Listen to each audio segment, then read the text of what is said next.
இப்போ என்ன தகவல்னாக்க, இப்போ இந்த சைலன்சர் பற்ற வச்சுருக்கேன். ஆர்க் வெல்டு தான். ஆமாம், எல்லாமே நம்மகிட்ட இருக்கிறனால பற்ற வச்சேன்.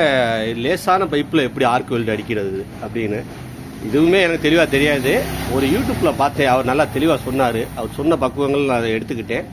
இதே மாதிரி உங்களுக்கு எது விவரங்கள் தெரிஞ்சால் நீங்கள் யூடியூப் ஆரம்பித்து இந்த மாதிரி வீடியோ பதிவு பண்ணுங்கள். பின்னாடி அது உங்களுக்கு கண்டிப்பாக உதவும். இப்போதைக்கு வீடியோ பதிவு பண்ணுற பின்னாடி பென்ஷன் மாதிரி நீங்கள் பணம் வாங்குறதுக்கு உதவும். இதனால் அந்த வீடியோவில் பார்த்து நான் தெரிஞ்சுக்கிட்ட விவரங்களை சொல்லி இப்போ பற்ற வச்சேன்.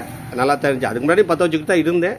இருந்தாலும் அவர் சொன்னதை கேட்டு நம்ம பற்ற வைக்க இன்னும் கொஞ்சம் நம்மளுக்கு இதாக தெரியுது, கொஞ்சம் இது ஃப்ரீயாக தெரியுது, கொஞ்சம் ஈஸியாக தெரியுது. சாரி, அவர் சொன்ன முதல் விஷயம் என்னன்னாக்க, ஆர்க் வெல்டு லேசான பைப்பு இந்த இடத்துல வெல்டு பண்ணியிருக்கேன். இந்த ஆர்க் இந்த இடத்துல வெல்டு பண்ணியிருக்கேன். தெரியலையே வெளிச்சத்துக்கு. இந்த இடத்துல வெல்டு பண்ணியிருக்கேன். இந்த இருக்கா வெல்டிங் தெரியுதா? லேசான பைப்புனால கொஞ்சம் இருட்டாக தெரியுது இடமே. ஆமாம், அவர் சொன்ன தகவல் என்னன்னாக்க, எர்த்து வந்து கனமான இடத்துல போடணும்னு சொன்னார்.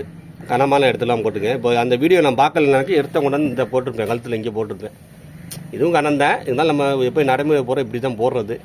அவர் கனமான இடத்துல எர்த்த போடுங்கன்னு சொன்னார். கனமான இடத்துல எர்த்த போட்டேன்.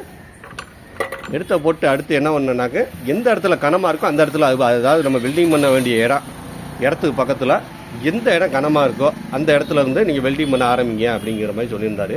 அதே மாதிரி இந்த சைலன்ஸை ஏற்கனவே பற்ற வச்சுருந்தாங்க மேலே, அந்த இருக்குதா, அது கொஞ்சம் கனமாக இருந்துச்சு. அதுலேருந்து பற்ற வச்சு அது லைட்டாக வடிய விடணும். நல்லா தெரிஞ்சுக்கோங்க. அந்த சடச்சட வெல்டிங் மெட்டரில் பார்ப்பியே சடச்சடன்னு அடிச்சுட்டே வருவாங்க. அது கனமான பொருளுக்கு சரி. லேசான பைப்பு, இந்த பைப்பு பற்றிலாம் எவ்வளோ லேசாக இருக்குன்னு.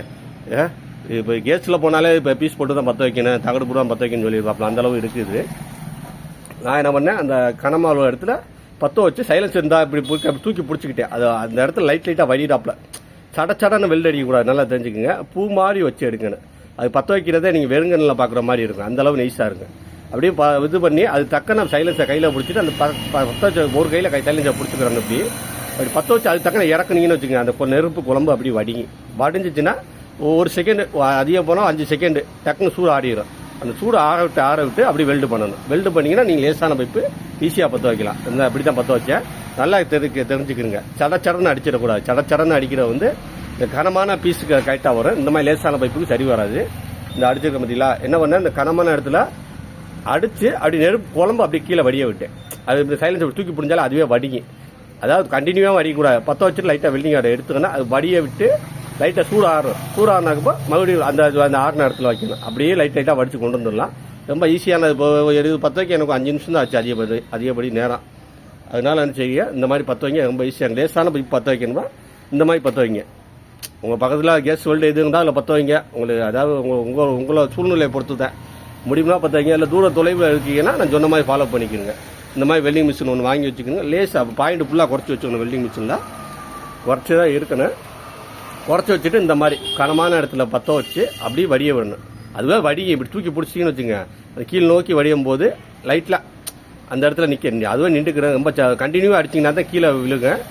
நம்ம வச்சு எடுத்தீங்கன்னா கீழே விழுகாது. அப்படி அடிச்சு அப்படி பூ மாதிரி வடிய விட்டு பற்ற வச்சிங்கன்னா ஈஸியாக பற்ற வச்சுலாம்.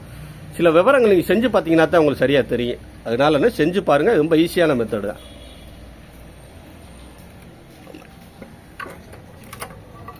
அடிச்சிருக்கேண்ணா, ஆர்க் வெல்டு நல்லா அடிச்சிருக்கேண்ணா.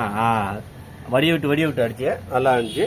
சில மெத்தடை நீங்கள் ஃபாலோ பண்ணி பாருங்கள். அப்போ தான் தெரியும். இந்த மிஷின் இல்லைன்னா மிஷின் வாங்குங்க. நல்லா பயனுள்ள மிஷின் தான்.